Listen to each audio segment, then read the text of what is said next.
This is Journeys of Empowerment. More than a podcast, it's a circle of belonging where stories become turning points. I'm Michiel Sujit-Rijt, and here we don't just share experience, we realign with what matters.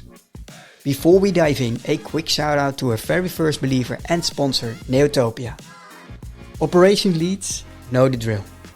You roll out new processes, stack on training, tighten KPIs, and still something doesn't stick. The truth? It's rarely the process, it's behavior. Neotopia helps you solve the gap. In the awareness workshop, you'll discover why solid processes often break down in execution, why learning fades instead of lasting, and how to build teams that own behavior, not just follow the rules. Because change that drains your people won't last, but change that shifts behavior moves everyone forward. Ready to lead differently? Visit neotopia.nl. What is the thing you've been avoiding? The quiet, the pause, the real conversation was actually the way back to yourself. In this episode I sit down with Veroniek Vermeulen, founder of Silatha, a company reshaping psychological safety in the workplace by opening space for the conversations we usually avoid. From menstrual health to mental health, menopause to meaning. But what moved me most wasn't just what she's building, it's what she walked through to get there. We explored why silence and stigma still shape so much of how we work. Her leap from engineering and corporate success into purpose-led entrepreneurship. What leaving a perfect on paper life taught her about truth. And how monasteries, meditation and paragliding in the Himalayas sparked a return to presence. At one point, Veroniek said, "We don't have to be perfect to be powerful. We just need to be present." And what stayed with me is this quiet moment of clarity. I didn't know what I wanted in life, but the day I started listening, everything changed. Let's walk into it. Twice a 200k. Welcome, Veroniek. You're live in the studio and we were just chatting about twice 200 kilometers a week cycling while you're recovering from a cold. How is that even possible?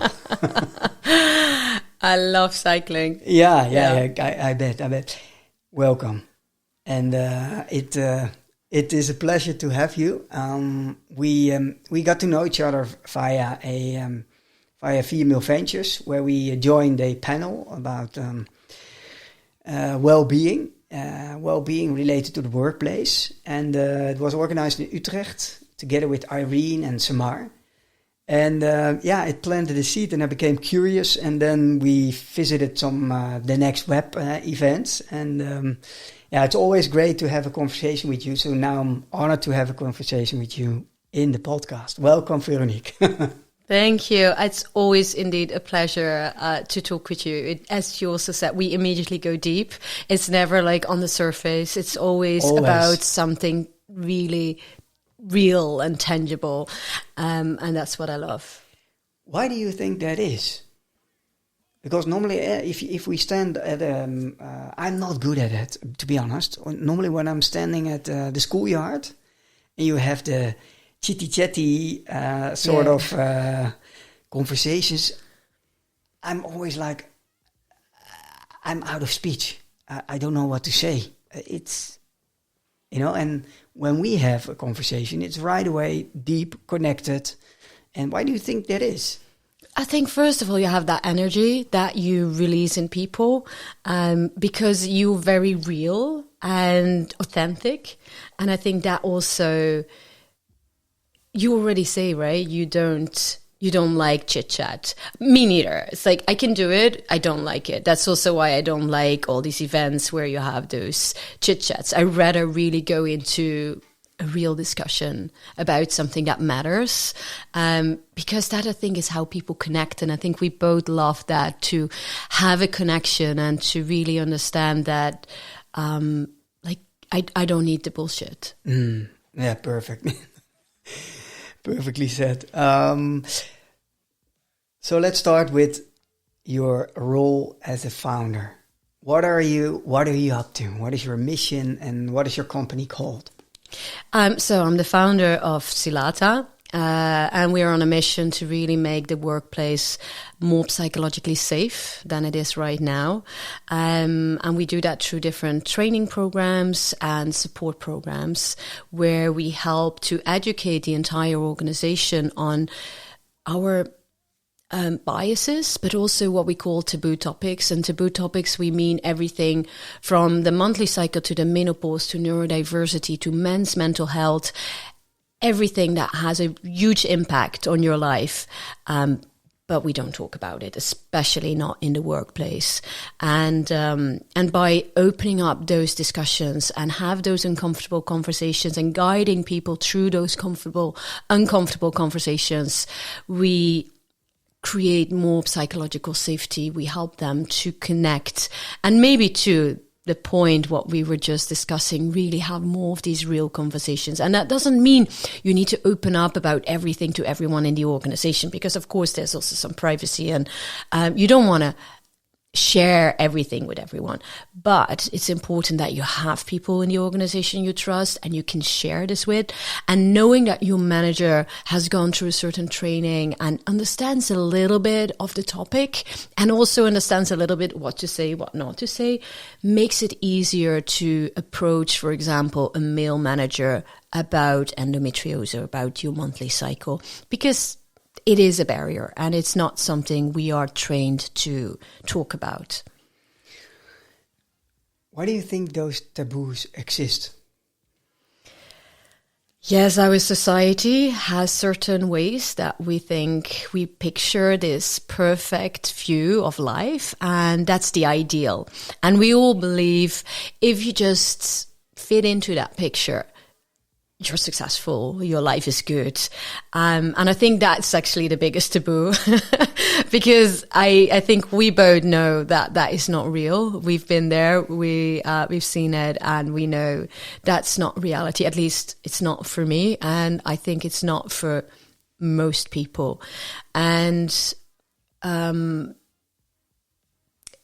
another element that had an impact is, for example, the church and other religions. Mm-hmm. So just as an example, your monthly cycle, women were not allowed to do communion in the church when they had their periods because they were seen as dirty. And so I think that also had an impact. And when it comes to menopause, it's often seen as you are no longer fertile, you're old. And we don't want to be seen as old. Whereas I think the older I get, the more interesting, the better my life is. And I don't mind getting older. It's just a fact of life. And I think life becomes easier when you grow older and learn over time. I do agree fully, especially, maybe it's more a man thing, I don't know, but especially getting rid of the power of my ego. Yeah. And the ego over me. And then, wow, it's a relief. It's such a relief. Not feeling the urge to show off. Prove yourself. And, there's nothing wrong with proving yourself, right? But it depends on the reason why you're trying to prove something and what you're trying to prove. And but I'm so happy that we're getting older, and let's celebrate getting older. Exactly. And that I think is for all of these taboo topics. So I think there's different reasons for the different taboo topics, why people keep that as a secret or keep it silent. Why there's a stigma also really has grown from that society perfect picture, from our egos, as you mentioned it. And we just, we often are ashamed to talk about these topics. Whereas the moment you do, there is a real connection, because no one is perfect. And we all have we all battle an issue, a challenge in silence. And the moment you share that, the moment there are other people who can support you with that, that lightens up your issues, that lightens up your burdens. And it's not only helping you, but it's helping the other person as well, because you become, and you get those real conversations and you can support each other on what you really need. And what do you exactly offer with your company? That's always like, what do you do? And what we try to do is really change the culture over time. And what we offer in one hand is education. So we have an app where everyone in the organization goes through a learning program, and different modules you learn through expert videos, through questions, to especially like situational questions. You put yourself in the shoes of the other person, and you first do that through self-learning, and then you go to do that with your team. So you feel more confident after having done some self-learning, and then go with your team to really practice those uncomfortable conversations. And it's so much fun. It's such a good exercise for team bonding and learn more about each other. So that is one element that we do, where we create more openness and a safe space to discuss what needs to be discussed. And then through our support programs, we bring in experts who can really help on these topics. So whereas the education is for everyone, the support is only for the people who struggle with a certain topic, and they get specific support so that they feel better, they're more energetic, there's less sick leave, they're more efficient. And so we really help to release with the problem that they are struggling with. And then besides that, we also building this AI companion that helps on the way. So whether you're on the education platform, whether you're in the support program, the companion is there to help you. And over time, we want to make sure that the companion, especially when it comes to health topics, gets better in understanding what are different patterns, what can we learn on women's health, what can we learn so that these algorithms can see things that we as humans don't these patterns are invisible for us. No, the contextual deep patterns underneath. Yes. Really deep inside of us, and see the patterns and also compare the patterns with the trend. And so wow, that's amazing. And when it comes to it's interesting because it's easy to say, yeah, we all need that, right? We all want a workplace where we feel seen, heard, understood, appreciated, safe. And so that's one part. And the other part is all the offerings, what you're offering. It's very clear and that it should be there. I think a lot of people will agree. Yet, how does it work for people to understand that they really need help to reach out, or how does it work? How do we make people aware of a maybe problem they're not experiencing themselves? How do we help them? How can we help them? I think the biggest issue lies often with the leadership, where the leadership gets not always all the information from what's really happening within the organization. Just to 70% of leaders believe that their organization is psychologically safe, where only around 34% of the employees feel the same way. So there's a huge gap in what leaders see and can see, because not everyone speaks with them, and what's really happening in the organization. Then on top, what we do is really supporting people, and it's a long-term thing. Like our programs are a year long. It's not a one-off workshop, because that doesn't change any behavior. We really want to create behavior change. But what we also see is that it's prevention, right? You want to prevent from people to burn out. You want to prevent people to leave the organization. You want to prevent people who are taking sick leave. And And if you look at where leaders are mainly focused on is, what can I do now to make more money? What can I do now to have more efficiency? Whereas this is an investment you make, whereas over time you really see the impact, and you see that 93% of the people who went through the programs are more engaged, which is really important if you want to have more efficiency, if you want to keep your people, you don't want to have them go to the competitor. So it's such an important topic. But then for a leader, they are challenged, like, how can I make the best year? So how can I get the best results for my organization financially by the end of the year? And so investing in these programs means you need to look at a longer term. And so a lot of leaders are often pressured to look at the short term. And that is where you need leaders who really want to grow over time and really want to build a solid base where there is psychological safety, because we know from every single study how much it will help in innovation. People, when they dare to speak up, when they dare to share, innovation goes up like crazy. People stay with the organization. People are more engaged. So we know that it's really important for the success of the organization. But as we often talk about, is it a painkiller or a vitamin pill? It's more of a vitamin pill that prevents you from having cost in the future. That's interesting. The moment you said a vitamin versus a painkiller, I love to see it differently. And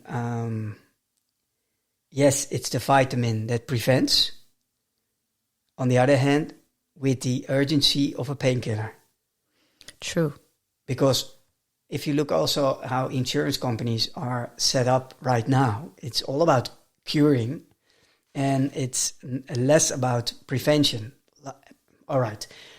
Luckily, we're seeing shifts now. So we're going to be more, there's more investment money also being spent into prevention programs, more and more. But that took a time. We needed a pandemic to force that upon insurance, force that upon us, that also, for instance, working remote and all those kind of things. We need almost that kind of black swan epidemic sort of sense of urgency raising happening before we start thinking about, hey, let's use a vitamin with the importance of a painkiller. Yeah. Yeah. And I think overall in the Netherlands, we're very bad in prevention. But even if you look at women's health, you don't die from menopause. And so if a doctor has a choice to help 10 people, then the doctor will check who's most urgent. You can live with menopause. It's just, it can be very, very annoying. And some women are really struggling with daily tasks in their life because the change in hormones is just so drastically that they struggle a lot. And I think it shouldn't be like that because there are a lot of solutions to feel better. But as a doctor, you choose, do I have a dying patient or someone who's struggling? Well, you keep struggling. And that's also why we look into the workplace, because as a employer, you don't want your people to struggle. You want them to be efficient and fit and energized to do their work the best they can. And that's where, as an employer, you can say, okay, maybe it's not taken care of in the health services that we have, but we can make a difference here. And I think that's where employers can make a real change. Let's do a test or a challenge. Let's challenge each other. What would be the contextual ideal situation when somebody has to think about Silatha? So what would be the situation or the quest inside the company to start reaching out to Silatha? I mean, ideal, I would say it's really already a great, smooth organization where there is psychological safety and where they just want to go an extra mile, want to take care of their people. But often we also see that there are challenges. So, talents can find a job everywhere. So when talent is leaving the organization, when innovation is stuck, that is really when we can make a huge difference, and when really people can feel more secure in the organization and understand that they're not just a number. Because in the end, we can treat people like... It's interesting. I just read this recently in an article, and they said the culture, or the psychologically safety is like the Wi-Fi in the organization. You don't really notice it. You don't really see it anywhere. But if it's not there, nothing works. And so I think that is quite a good analogy. When psychological safety is not there, nothing works. And as an organization, so when you see your people are leaving, when you do not have the best innovations, when your competitors are passing you on with great ideas and you're not keeping up, that's definitely a big sign. Signal, yeah. Okay, interesting. Where does the name Silatha come from? So Sila is... noble life in Sanskrit, and Atha means now in Sanskrit. And so what we try to say with the name is really start your life according to your own values, according to your authentic self now. Really be who you are. It's obvious and palpable that you care so much for what you're doing. That makes me utterly curious why you're doing what you're doing. But before we dive into why you're doing what you're doing, maybe it's the question: why do you care so much? It's a big passion, and it's really something. It's the core of my life. And I think it's mainly because I really can't stand injustice. And I think there's so much unfairness. Already that some women struggle every month with huge pain and others are not. It's like, can we please do something about this? Like, why does it need to be like this? Why do so many women struggle with their health? If you look at the stats of when women feel worse in their lives, it's in their fertile years. Whereas for men, it's like 60 plus. It's when they get older, which is what you would think, right? That's a normal way of living your life, is when you get older, you get more health struggles. For women, it's not. It's when they are actually young and they should be vital. And these things, I don't know, I feel we should be able to change it. There's things that we can do. And that triggers me, like, we can, so let's do this. Did your journey start as an entrepreneur? Not at all, no. And I never imagined myself as an entrepreneur. I'm now looking back and it's almost 10 years and I'm like, I always thought I could go back to corporate life. And now I realize, no, most likely I can't. No, I studied engineering. So I'm an engineer from background. And then what type of engineer? Industrial design engineering. Yeah. So, designing vacuum cleaners. I loved it. I really liked the studies. I studied in Delft. I studied in London as well.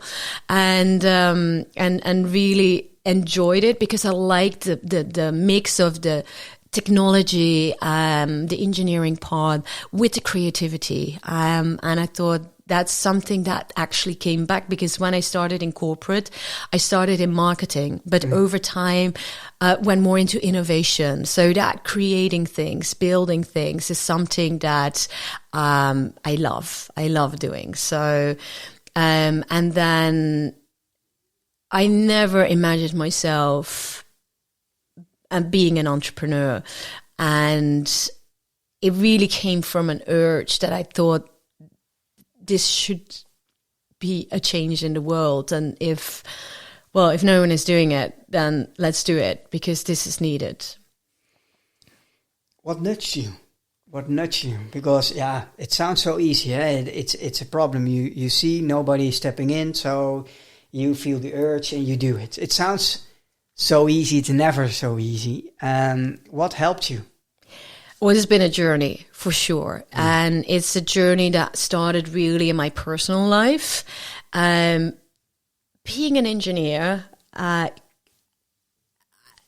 emotions weren't my strength, right? I really thought I'm very rational as a person, and that was how I was trained to be.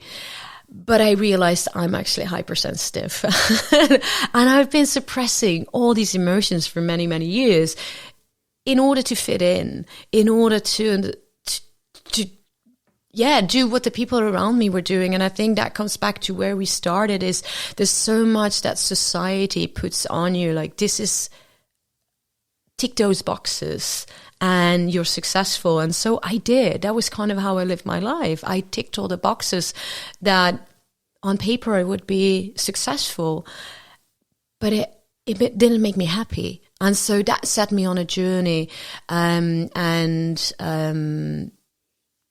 got me in contact with meditation.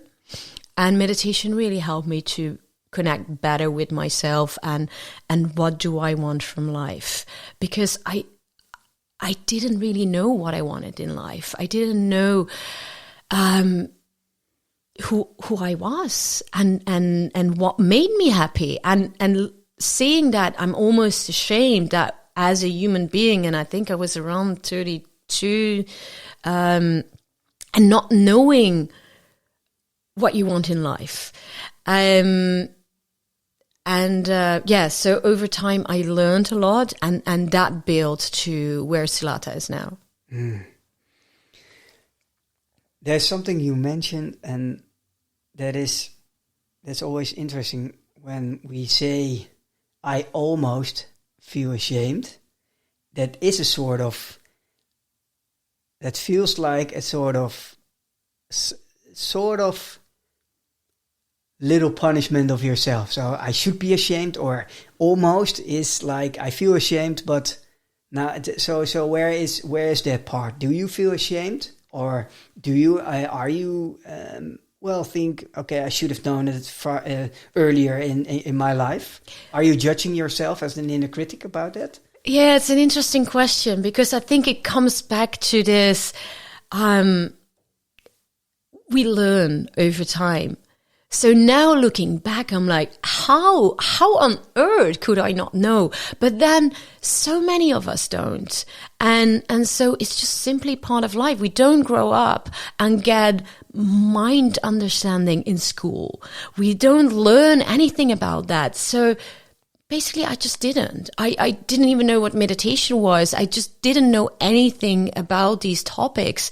And the reason why I'm saying I'm almost ashamed is because I think we all should have gotten that education, and I should have known back then, but I didn't. And that's also okay, because we learn over time. And now I still have many questions. It's not that I know, but at least I'm more understanding that it's all okay. And that when you follow and you really believe you're doing the right things according to your heart, it's all okay. And you still make mistakes, and that is totally fine. I believe that one of the lucky things about getting older, now 52 myself, and is that the acknowledgement, so the relief from ego, but also the acknowledgement that the further I come, the less I think I know. Yeah. And the more books I read, the more it gives me the impression, wow, you only know so little about the world. There are books for every world for every word in the world, right? So there is a book, and then it's about one word, and they can write 400 pages about it. And you think, yeah, well, I know that word. And then you read the 400 pages and you think, okay, this is a different perspective, right? I know nothing. Yeah. And that's... So I tend to struggle now these days with what's knowing. We don't. We know not. And I think even as a humankind, there's so much we don't know. No. And that's interesting, right? Because that means I love learning, and that means I can keep on learning till I die. Like, and I hope that's in a long time from now, and that I can still learn so much. And I think that's part of my journey. Every time you get a better understanding of yourself, of humans, how things work, and also letting go of things, that it's not all that important. It's not, why are we bothered about what other people think? Like, it's no longer, as long as I do the things that I believe are right and within my values, I'm living a good life, and I'm living my best life.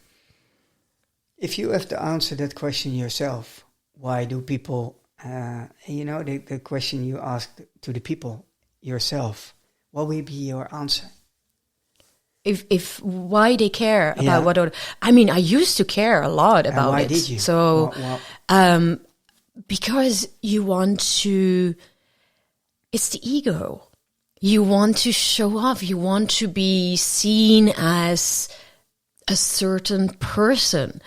But we are not even one person. We are not only black or white. And so I think a lot of people feel they need to fit into a certain picture. And so your opinion matters. And to me, your opinion matters. And I love to hear it, and I love to learn from it. But there's also a moment where I don't want to be bothered by it. So your opinion is yours, and that's all right. And that's all right for you to have. And I can do with it what I want, and I let go of any negative elements of it. And that's something that also relieves me. It's such a release in life that you can do that. And I wish it for everyone to not be bothered about what is your neighbor thinking, what is your parent thinking, your child. It doesn't matter, as long as you live according to right values, and you can take, I mean, it's not don't care about what they think or what is important for the other person. It's just don't let it influence how you feel. How do you do that? Because it's not human nature to find that very easy, right? To think, okay, it's your opinion, but I have my own opinion, and I don't care. So, but how do you do that? Yeah, and it's not even that I don't care. I just let it go. So I can brush it off. So I feel it. It comes in, and I take out of it what I think is relevant, and then I let it go. I don't want to be awake at night. I'm an amazing sleeper. I love sleeping. I don't want something in the back of my head as a voice, because if it still is there, I will go to it and say, okay, what else do I need to learn from this? What else is here for me to know? And then I want to let go. And I think I learned it through, I've been in many monasteries, and I live with the nuns. Let's dive into your drivenness, because it comes from something, also your almost quest for wisdom and depth. Where does it come from, and where did it start? So I don't really know where it started. I think it's also something in me that I've always been curious about. But my whole journey and the things that really influenced to where I am today, it started 13 years ago, I think. So I was really living according to society, what society wants from me. And I really wanted to tick all the boxes. I did an engineering studies at like the best university in the Netherlands. I went to London, then I went to Singapore, then I lived in many countries. I had a really good job. I could buy what I wanted. I had an amazing house next to the lake in Zurich. I ticked all the boxes. I had this amazing partner who was perfect on paper. Everything worked out. Everything looked good. Like you could look at my life and think, well, she got things in order, right? Picture perfect. Yeah. and I wasn't happy. And so I told you this story, so I'm happy to share that. But it's very personal. I did marry a man who, in the end, I realized he wasn't right for me. He was the perfect son-in-law. There's nothing wrong with him, but it wasn't the love of my life. And I only realized that after we got married.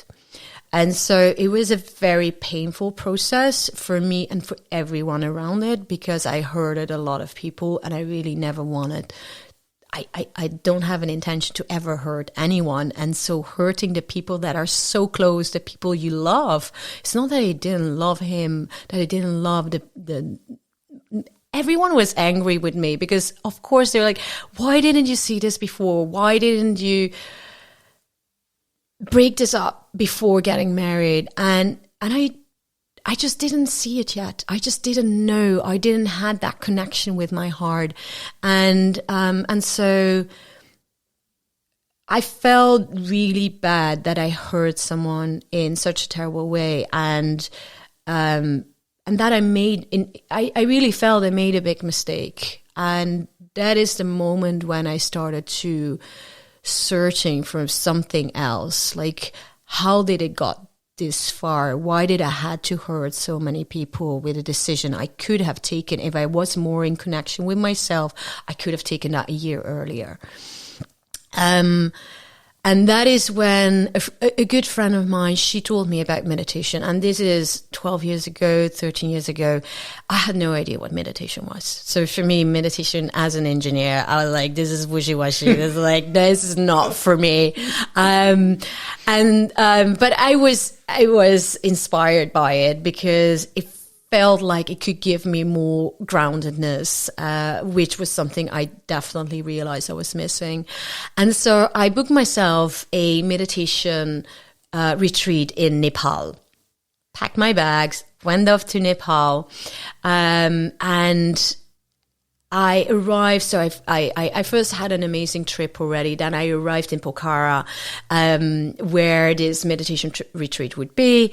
And I saw these paragliders. And at that time I was living in Switzerland. I had done some paragliding, and I was like, oh my God, I want to go paragliding in the Himalayas. Of course. Of course, like no one thinks that, but I thought that would be the most brilliant thing to do. Go and fly on top of the world. Well, the initial plan was to go in a retreat, right? Yes, but I thought I could do both. And so I went off. There were these shops, like as it is in Asia, you have those shops who all offer the same thing, because the only thing you could do there was paragliding.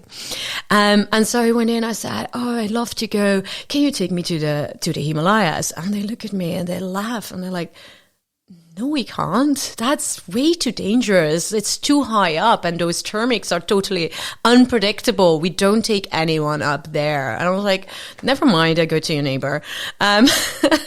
So I went literally all the shops until the last one. I think there were 9 or so. I'm a bit crazy. If I have something in my head, I'll get it. And so the last shop, same story. And then he looked at me and he's like, "Well, if you really want to, I don't recommend this, but if you really want to, I know someone who goes there and he might be able to take you. So here's his number, give him a call, and good luck, but don't do it." And there wasn't any hesitation in you. There wasn't any doubt. You were just on your way. I have to do this. Whatever it takes. It really was. It didn't really get into me like, this is seriously dangerous. And I was at a point in my life where I felt I totally messed up. And so the value of my life was relatively low. Not that I felt like, hey, I'm going to do this, but it was more, the urge to do this was bigger than the realization of the risk that was there. And so I don't know, it just felt something I had to do. And I think looking back, and I think we are aligned in this. Sometimes things happen in your life that just need to happen, and they're just the right moment for you to go through. And I think you need to follow that path when that happens. And this was definitely a path that was set for me, because I found a guy. We had a long chat. He was immediately excited because he was like, okay, he could do another trip there, because these trips aren't cheap, and so he would be paid to get for doing that other trip. So he was all excited, but he wrote me the plan. He's like, okay, this is how we can do it. And he wasn't just a guy. He was a world champion in acrobatics in paragliding. So he was a proper paraglider. And we did practice before going there. But my shock came when he wrote me the plan. Is like, this is not something we can just, we take a plane, we go there, we do this and go back, and I can go to my meditation course. No, this takes 8 days, and you really need to take these steps, because you cannot go up into the Himalayas and then go down again. Your body cannot handle those altitude differences. So I was like, seriously, can we not make this shorter? How can we do if with a business perspective, how can we optimize this plan?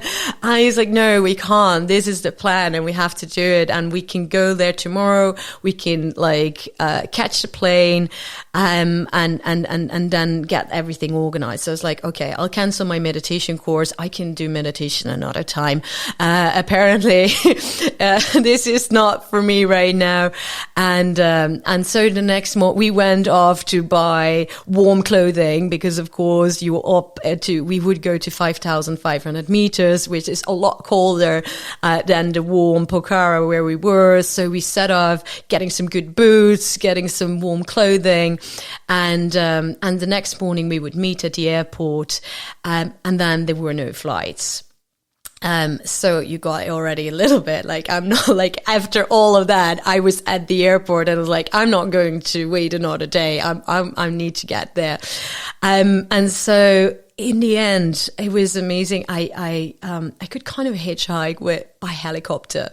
And so it was, the helicopter pilot was like, yeah, okay, I can get you close. So come with me and I'll get you there.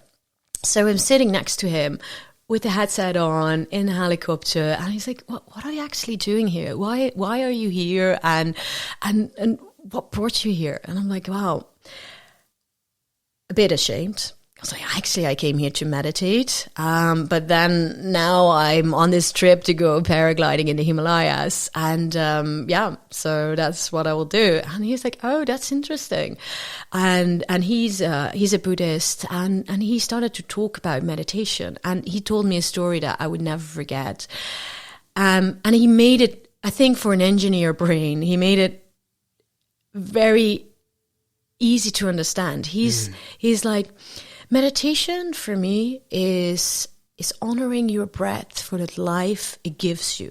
We can do without food for months. We can do without water for weeks. But we can't do without breath, fresh air in our lungs for a few minutes.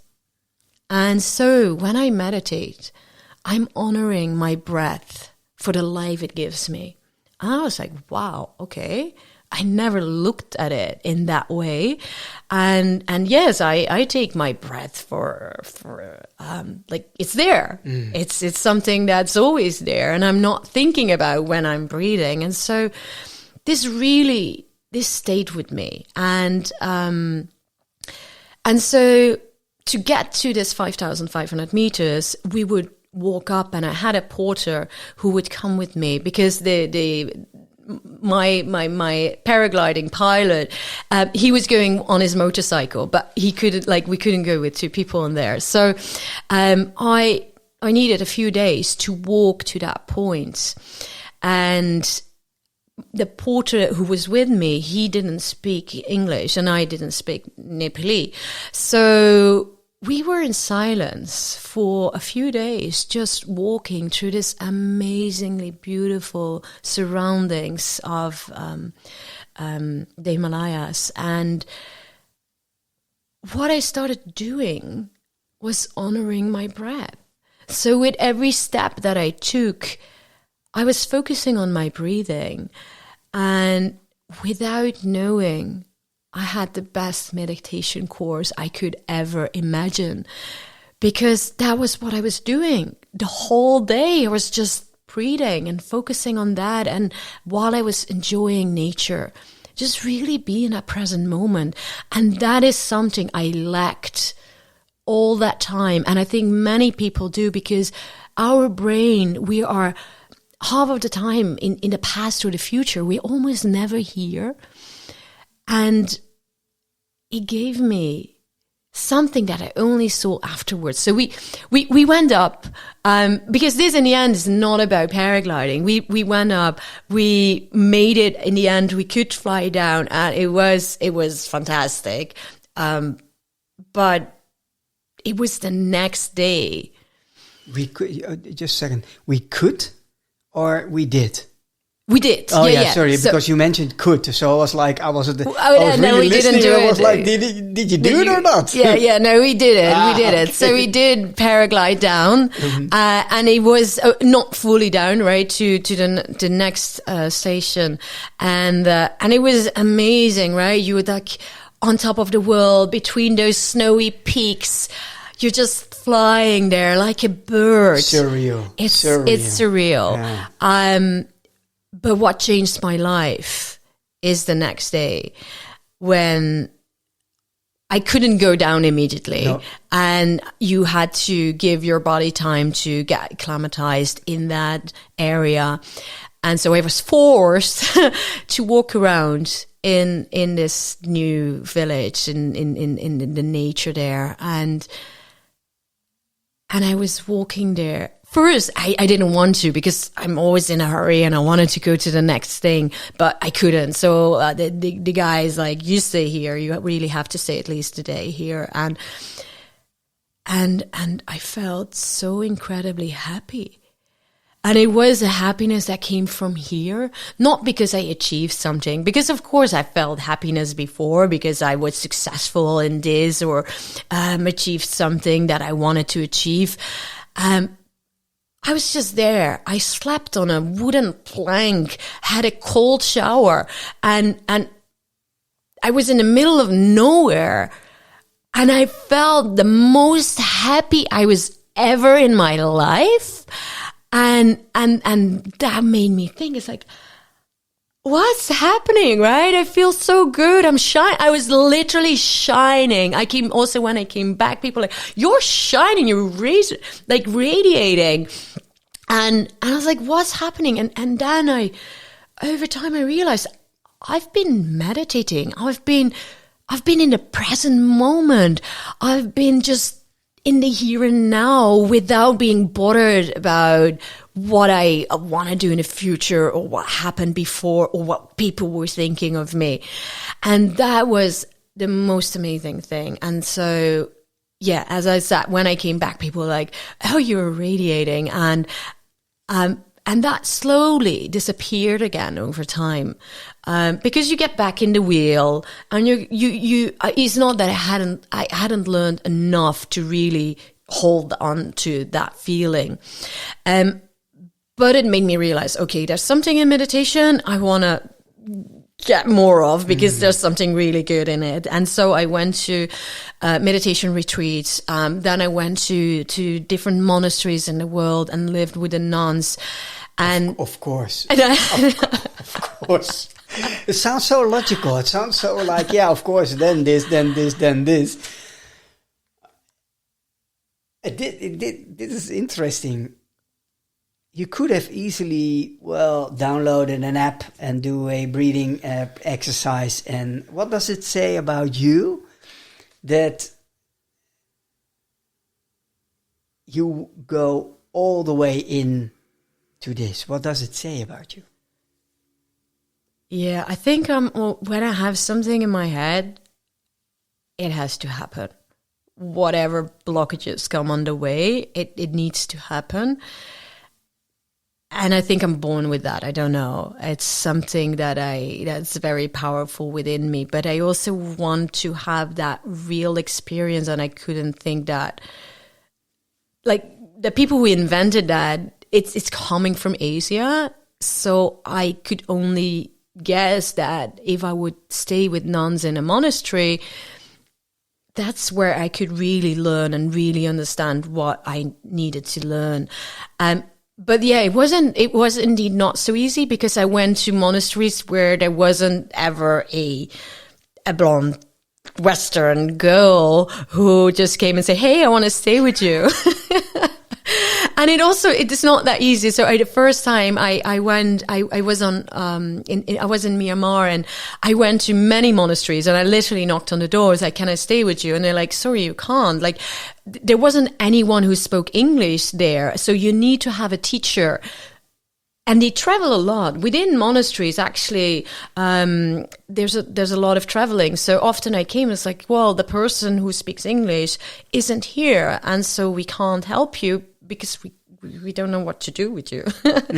And so later on, I started to really plan these trips more in advance and find local people who could translate for me what I wanted. And so I really went to monasteries where, no Western person came before. And it's tough, right? Like, life in a monastery that's not a holiday.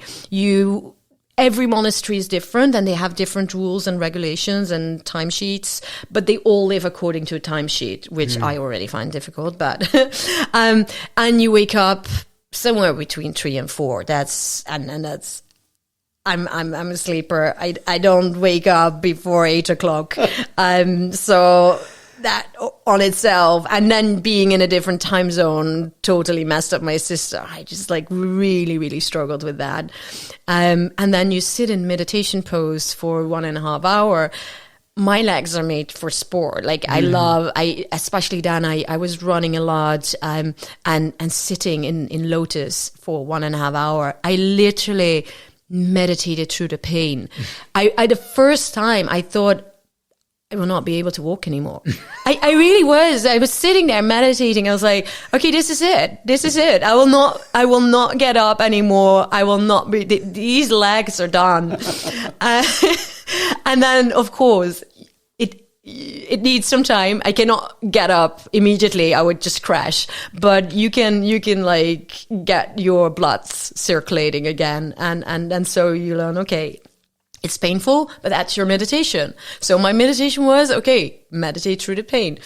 But it wasn't the meditations that made me learn what I think is the most important thing I got out of it. It wasn't that time sitting in silence. It was when you would do activities where you would meditate, where you would be in a present moment, because that's what meditation basically is. It's just being in a present moment. And so in the monasteries, what they do is everything they do is being in a present moment, is cutting the plants in the beautiful gardens.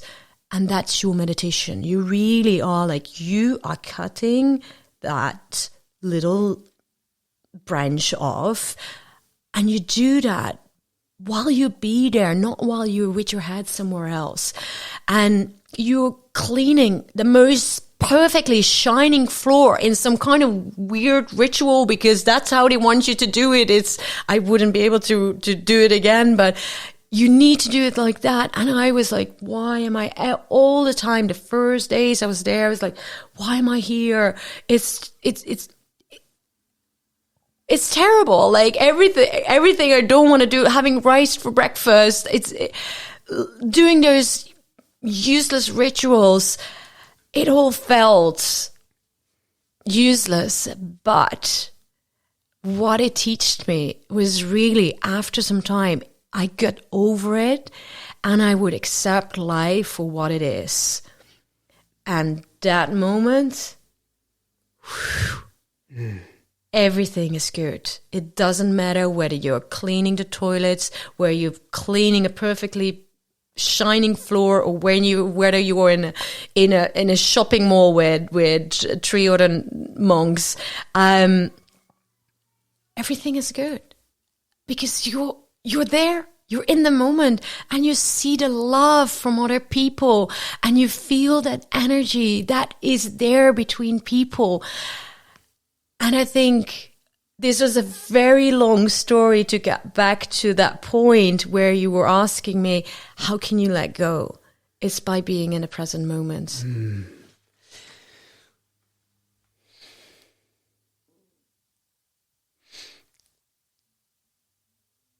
What did you learn the most about yourself being present? That's a good question. And I think, and I say I think because I think there's still a lot to learn. And I think the overall understanding of myself is that I'm just a human being that is trying to do the best I can with all the flaws I have and do,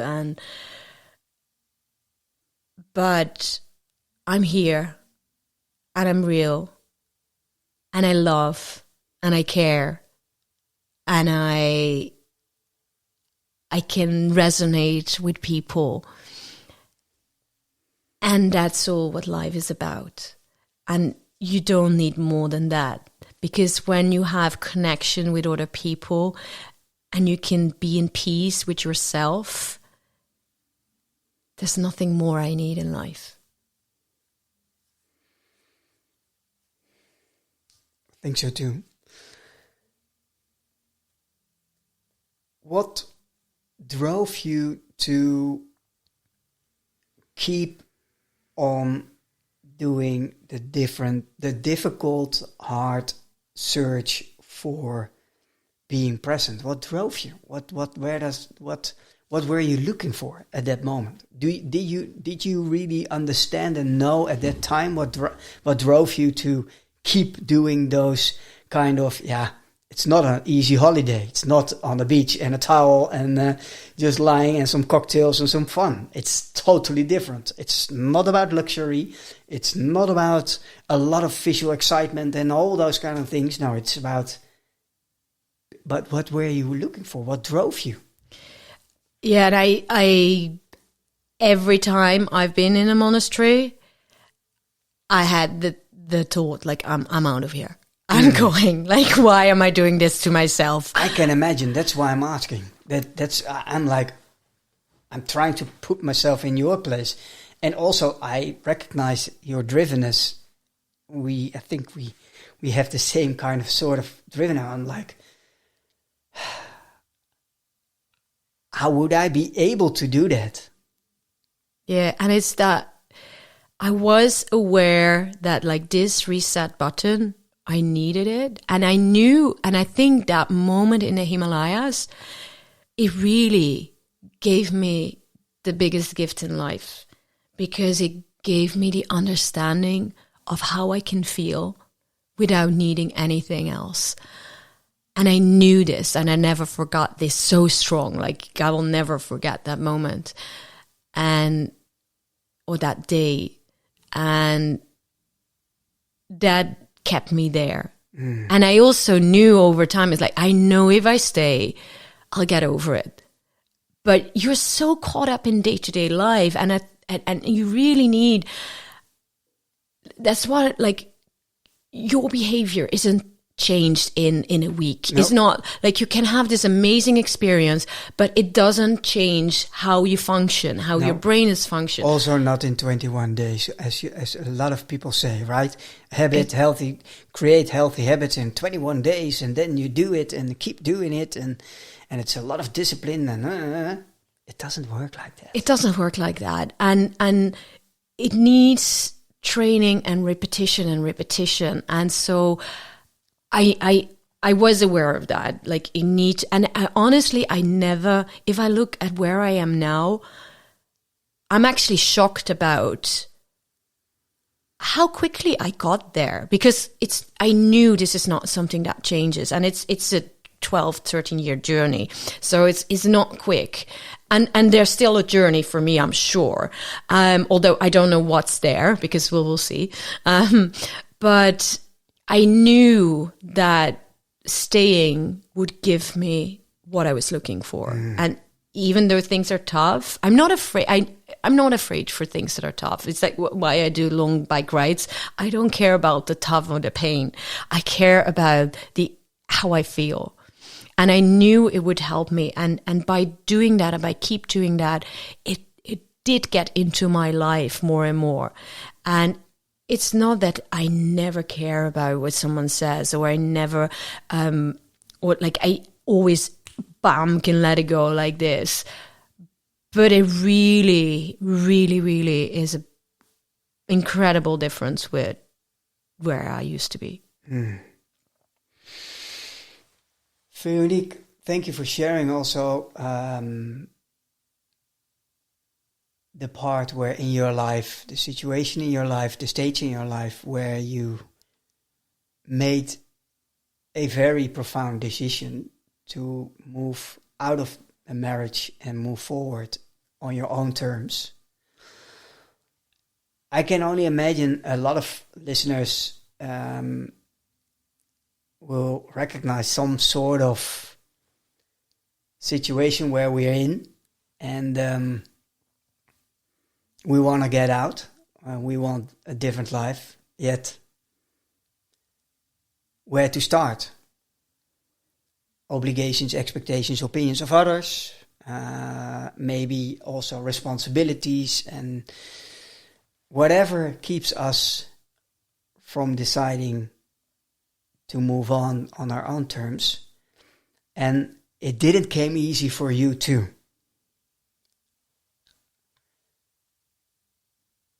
What can help us? So you say where to start, and it's to start with yourself.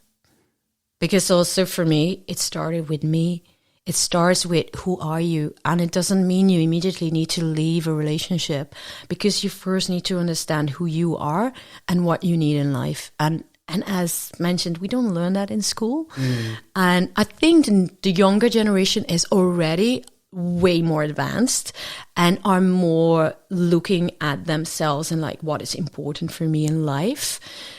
Do you think so? This is interesting. I do think, yeah. I see there's more reflection. There's more. I think the new generation is very much interested in feeling good, in having a balance. There's a lot of anxiety, and I think that's due to social media and the way there's so much pressure on Gen Z.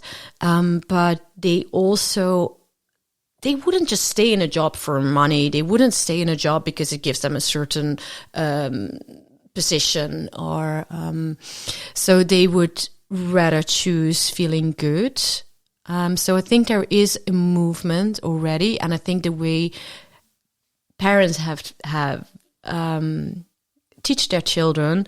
I mean, I'm grown up by a generation that was grown up by a generation that was in the war. And so we see things change over time. But yeah, I really think if you learn to better understand who you are and let go of those societal expectations, because you can be in a relationship that is, I think when it's really toxic, get out.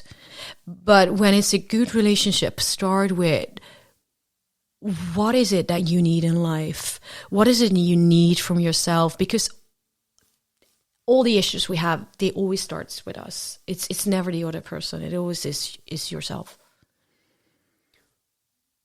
What would be the one question to ask yourself if you are in doubt? Let's say you're in a relationship and you're in doubt. It's like you said, it was picture perfect. It was all an ideal son-in-law and everything, and yet it didn't feel really right for you.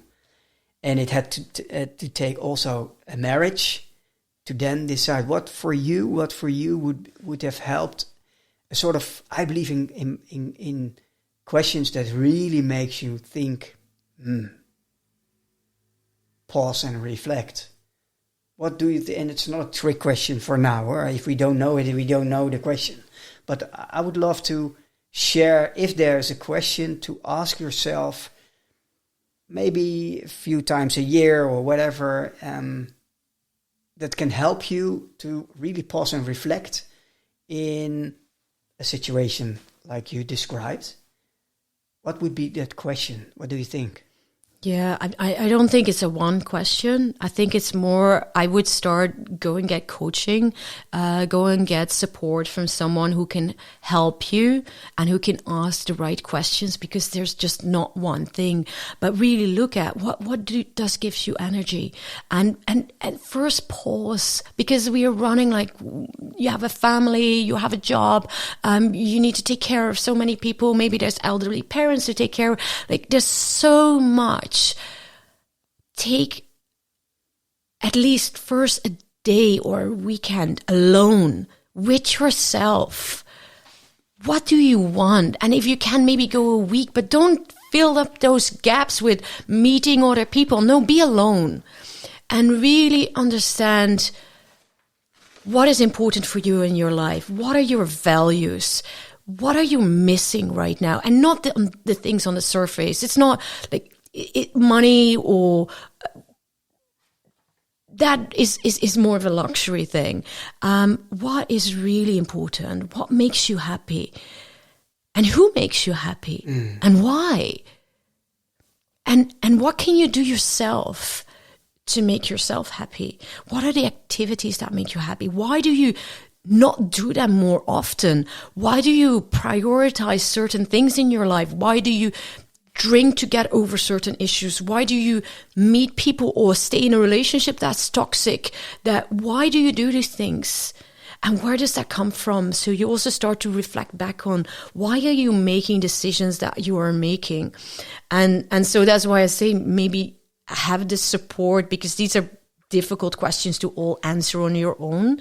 But I think when you can be alone and have that time for yourself, with yourself, without being distracted all the time, that can help you to get on a path, and then keep doing that for a while before you make, like, I wouldn't say to anyone, like, just go and break up a marriage or a relationship. Really take your time to reflect on it and see. Put a mirror in front of yourself and really look honestly. We're so easy like that. You do this. Oh, that's annoying. No, but why does that trigger you? Why do you find that annoying? Because it all starts here.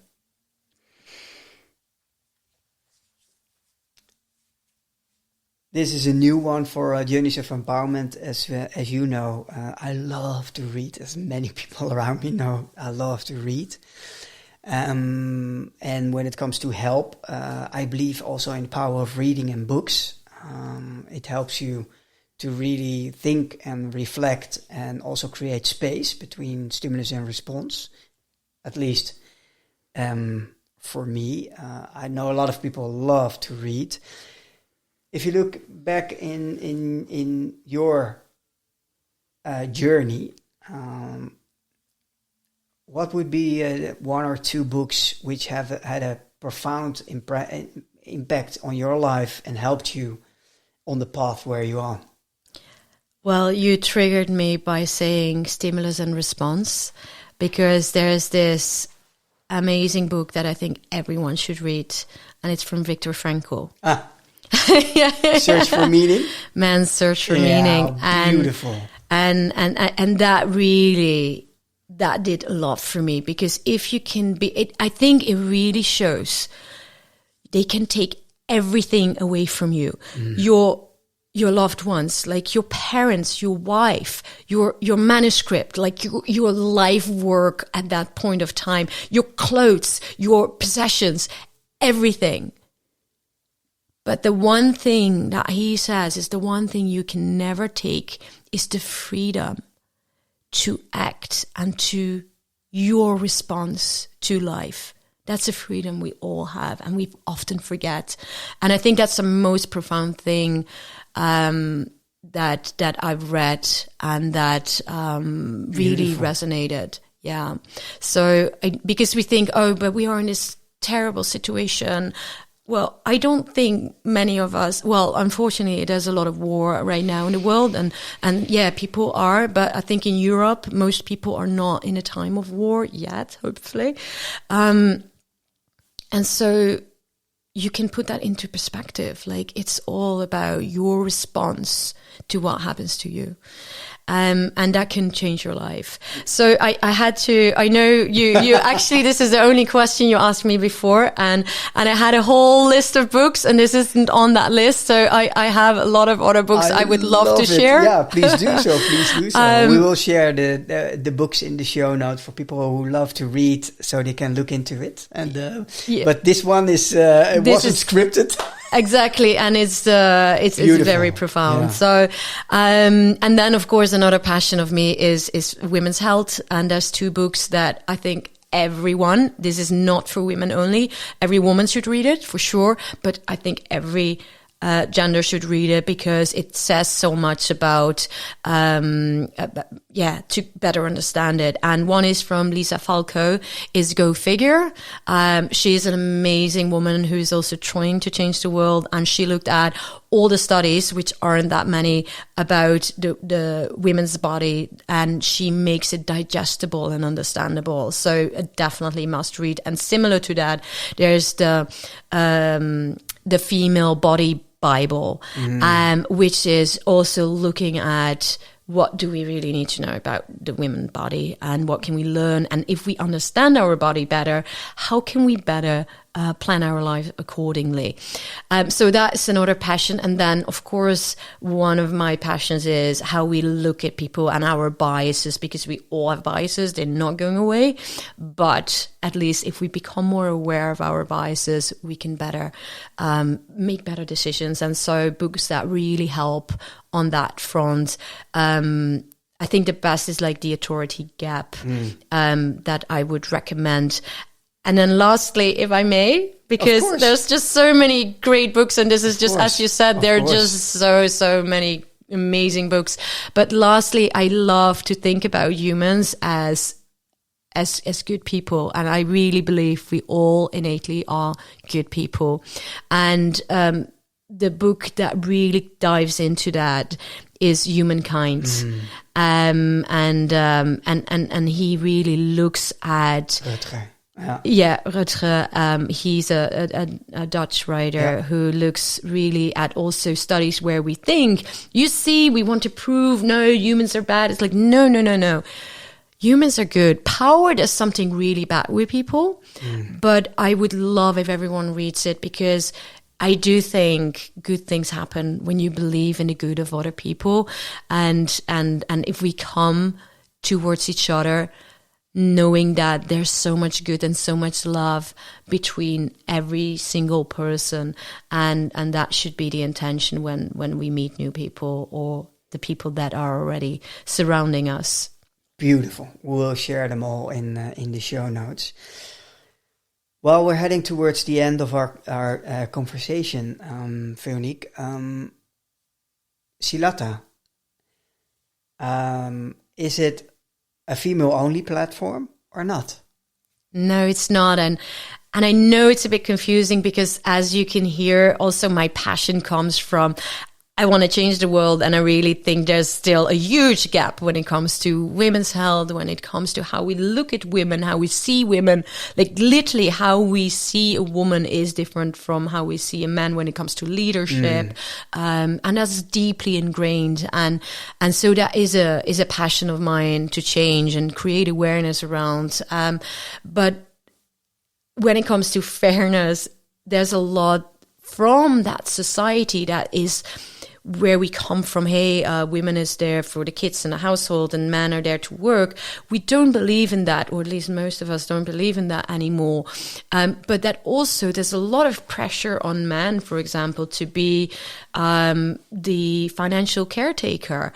And is that fair? Why do we put so much pressure on men to be in that position? Because if we say that women should be fully treated equally, and definitely in the workplace, we shouldn't think that men are the financial providers. And so also men are not, women are so emotional, which I think actually it's a good thing. We should be showing our emotions way more. But men are, you man up, right? Boys don't cry. And that's very unhealthy. And that creates also a lot of pressure when it comes to how men feel and how they behave and how men get into addictions. And then there's the topic around neurodiversity. Let's better understand what ADHD is and autism, and how we can better live with it and work with people who have, for example, ADHD. And so that it's definitely not only for women, it's absolutely for every gender. And we try to be as inclusive as we can, but we focus on the topics that are most of the time ignored.